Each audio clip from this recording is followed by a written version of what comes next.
আমাৰ গাড়ীত কেৱল স্পট নকৰিবা কাৰণ প্ৰশাসনে যদি কাৰোবাৰ গাত হাত দিয়ে পিছৰ পৰ্যায় আমাক যদি ভগৱানে অনুমতি দিয়ে আমি একশ্যন ল'ম। তেখেতসকলৰ হয়তো বন্দুক থাকিব পাৰে, আমাৰ দেহাত সমানে ফিজিকেল ফিট আমিও কাৰণে খাওঁ ভেনকা আমি দৰমহা নাপাওঁ, তেখেতসকলে দৰমহা পায়।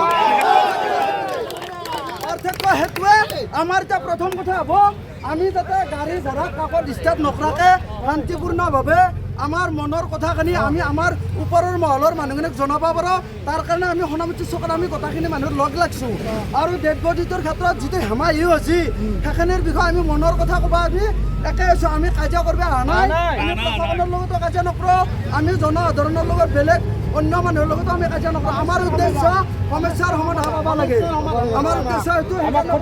প্ৰশাসনক উত্তৰ দিব লাগে, আমাৰ একো নাই, কাৰণ আমি উত্তৰ দিব লগাকৈ ডাঙৰ মানুহ নহয়। তেখেতসকলে সুধিব লাগে, তেখেতসকলৰ বিভাগৰ ডাঙৰ কৰ্তৃপক্ষৰ লগত কথা পাতক, মন্ত্ৰীৰ লগত কথা পাতক, স্থায়ী সমাধান দিয়ক। আমাক সাধাৰণ মানুহক হাতী মাৰে যাক, আৰু তেখেতসকলে মাৰাটো কি কথা? আমাক আপোনালোকক ভাই অনুৰোধ কৰিছোঁ, আমাৰ সন্মান কৰা গুৰুত্ব নিদিয়া।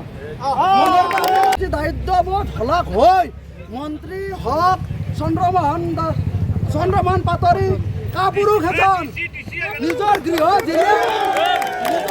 জিলাত মানুহ মাৰিলে, কিন্তু সেই চন্দ্ৰমোহন পাটোৱাৰী ডাঙৰীয়াই শুই আছে, হিৰো কাপুৰুষ হৈ আছে, সেই বুঢ়া হাতীৰ দৰে লৰিব নোৱাৰা হৈছে।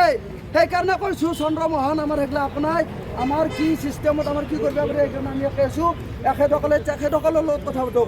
আমি এটা গাড়ী ভাঙিব অহা নাই, সেইকাৰণে কৈছোঁ। আমাক গুলি মাৰিব, আমি সেইগিলা ভুল নকৰে।